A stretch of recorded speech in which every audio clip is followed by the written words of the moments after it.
Hey guys, Ron here, and this is part 3 of a series where I turn video game characters into Pokemon. I try my best to consider how their abilities translate into Pokemon moves and stats, and you guys enjoyed part 1 where I made Pokemon based on icons like Sonic and Pac-Man, and part 2 with a Samus Pokemon and a Minecraft Steve Pokemon. We'll continue with some more fan-favorite protagonists and even characters that are technically antagonists at some point. Keep in mind that the types and concepts of these Pokemon are not going to literally be the same as their inspiration.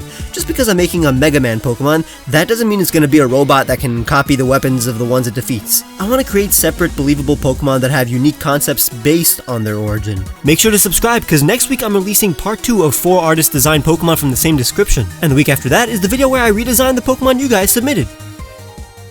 So let's start with the Sans Pokemon, our first non-protagonist in this series, although we're still sticking with the most popular character in the Undertale franchise. I don't want to mess up this already iconic character, and in terms of power and lore, I'm just going to lean into his prankster and comedian side, while balancing it out with his intelligent and apathetic side. It'll be a multi-dimensional ghost type, and I'll try to include his jacket in a clever way, maybe combining it with a Grim Reaper or a Flame.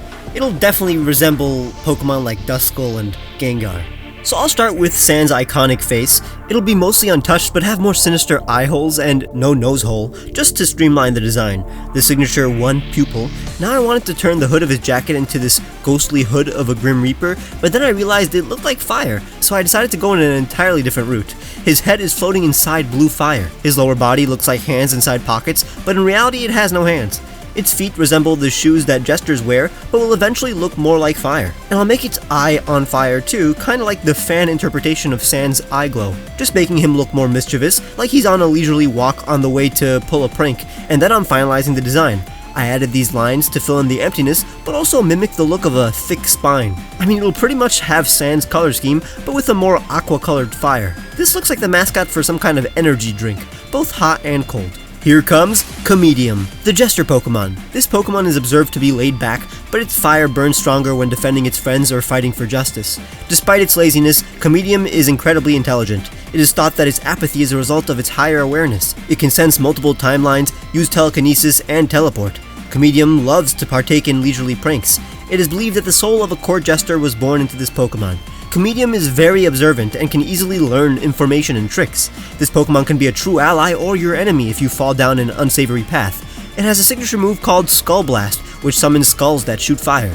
It's basically a ghost type move that does 120 damage and has a 30% chance to burn, but Comedium must recharge the turn after. It has 95% accuracy. This move is a reference to Sans' Gaster Blaster, and its ability Keen Eye and Anticipation are a reference to Sans' observance and awareness of the timeline resets, giving him foresight of the opponent's moves. His hidden ability is Prankster. His shiny is a reference to the other color that Sans' eye glows in, representing justice. When coming up with stats for this Pokemon, it was getting pretty obvious that Sans is OP, so I made Comedium a mythical Pokemon. I was so intimidated by the task of making a Pokemon based on Sans, but in the end it was literally the easiest design I've ever made. It took half the time of a usual design. Everything came into place so quickly. Probably the most accurate to the original character out of any design I made in this series, while still believably looking like a Pokemon. The rest were a bit more difficult. Next, I want to make a Pokemon based on Chun Li from Street Fighter. She's one of the most beautiful video game characters of all time, so it'll be tough making a Pokemon that isn't extremely feminine or humanoid. At the very least, it's really easy to picture what kind of moves and abilities this Pokemon will have. It'll rival Hitmonlee with its kicks. The problem is that I naturally want to base it on some sort of animal, like a rabbit, but Megalopony is pretty much already the kind of Pokemon we want to make, like even in the same pose. I could have made Chun-Li's ox horns these bunny buns, but instead I'm gonna make it a humanoid Pokemon like Gardevoir or Gothitelle. So considering Chun-Li has a lot of spheres on her, I'm gonna make this Pokemon consist of a bunch of circles. Her head, chest, shoulders, and head buns will all be spheres. Throughout the process, I'll make her shorter and shorter so she doesn't have the proportions of a human, but I'll try my best to keep her long legs because she has extremely powerful kicks. The legs will be the hardest to finalize. I don't know how to make them powerful without making them muscular and therefore anatomically similar to human legs. Same with the eyes. How do I make them pretty but not too feminine? I guess I'll solve these problems later in the process. I think I found the solution for my leg problem though. I'll base her lower body on Chun-Li's tracksuit model and make her thighs ball-shaped like the rest of the body so it's more consistent while also looking way less humanoid. After all, Chun-Li's thighs are more famous than her actual legs. She'll be similar to Mr. Mime and Medicham in species. I made her legs stocky instead of long, and inverted the design to check out any inconsistencies. Now it's time to tackle the eye problem. I think this shape is pretty, yet not too on the nose. I'll make her arms as far from human shaped as possible, very sleek yet padded with muscle. Now that we have the body structure, let's add the details, some Chinese-inspired patterns from Chun-Li's costume, and spikes from her wrist weights. I felt like the face was too simple, so I added these protruding fur tufts that look like what Gallade and Gothitelle have on their face. Just things coming out of the face. I guess they're horns? Literally just using Chun-Li's color scheme, but instead of brown, we'll use gray. The legs looked too plain, so I gave it a white pattern to match Chun-Li's boots, and I lowered the face in the final design. Take a look at Kikute, the resolute Pokemon. This Pokemon stands for justice and good. It is constantly ready to fight against those who commit crimes. It's quite impatient and brash. When confronted with a foe, Kikute unleashes an endless barrage of kicks. Their leg strength is unmatched. They're very resourceful in battle, especially when protecting innocent people and Pokemon. Kikute will use the environment to her advantage, and occasionally charges and shoots balls of energy from their palms as a last resort. Kikute is very competitive and passionate. They can learn every kicking move in the game, and have the abilities Limber and Scrappy with the hidden ability Reckless. They're all female, and Kikute's shiny is a reference to her black dress alternate costume. I added the fairy type so that Kikute wasn't too similar to Pokemon like Mienfoo, but also because a lot of her physical traits are shared by Pokemon like Gardevoir and Florges. In my mind, they're evolutionarily related. This is definitely the most humanoid Pokemon I've ever made. It was very challenging to not make her too feminine, but the long and powerful legs were necessary for a Pokemon whose abilities revolve around her legs. As a design itself though, I'm very satisfied. It feels like a Pokemon regardless of what type of Pokemon fans will gravitate towards it. Like, you know, certain artists. Now it's time for another relatively new video game to get some kind of representation.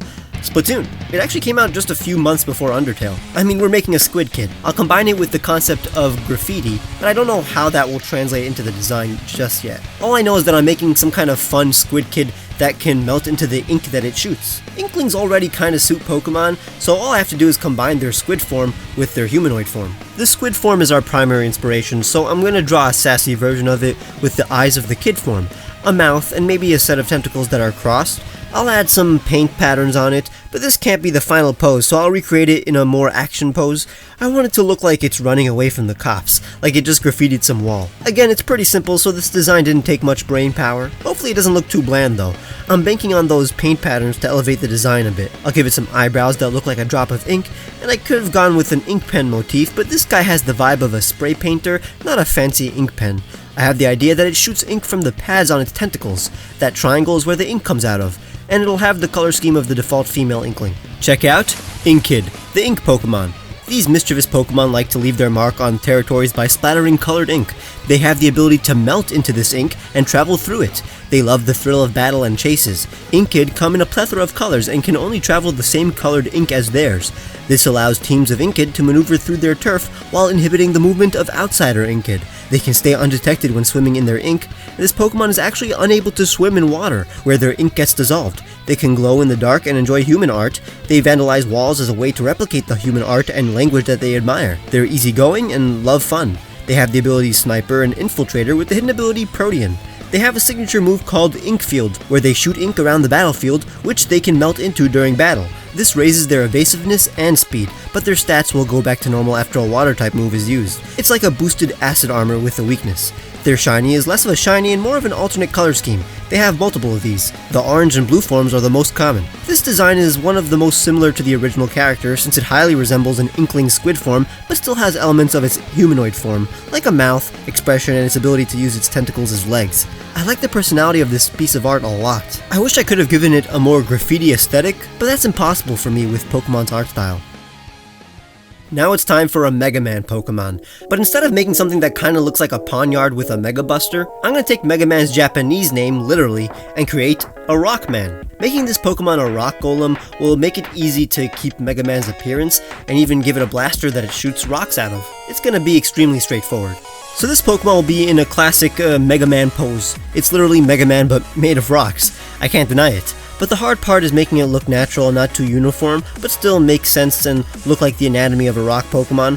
All of its design elements are straight up from Mega Man, but instead of a helmet on a boy, the entire head is a solid rock helmet. The colors are Mega Man's colors, but I'll darken them so it looks less saturated. I'm opening the mouth and shading it in so you understand the geometry of this Pokemon.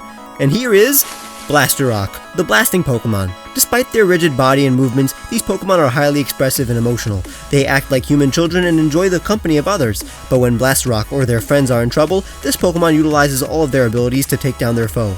Their rocky hide is impenetrable, and they have the ability to shoot rocks from their arm. These rocks range from highly pressurized pebbles to dense stones. Their armor is very polished, which allows them to slide with ease, to dodge their opponent's moves. This Pokemon can technically shoot out anything it finds from its arms. It is highly observant and can copy the battle style of its opponent. Blast rocks from different areas have slightly different colorations, hides, and projectiles. They have the abilities Solid Rock and Mega Launcher with the hidden ability Rock Head. Their shiny is a reference to Zero. I tried my best incorporating some of Mega Man's abilities. I didn't want it to be a straight up robot, so in the end, this rock type Pokemon isn't able to acquire the abilities of the robots it defeats, but can adapt based on its environment. I imagine it has many regional forms, maybe a volcanic version that shoots fire and a forest version that shoots seeds. If you loved this video, leave a like and make sure to check out the previous episode and my other art videos for even more adorable designs. Subscribe if you haven't and let me know which other video game characters you want to see as Pokemon. Consider becoming a patron or clicking the join button to get cool rewards like seeing videos days early and a huge discount on the t-shirts I made for you guys, and follow me on Twitter and Instagram where I will post the full art of these Pokemon. Bye!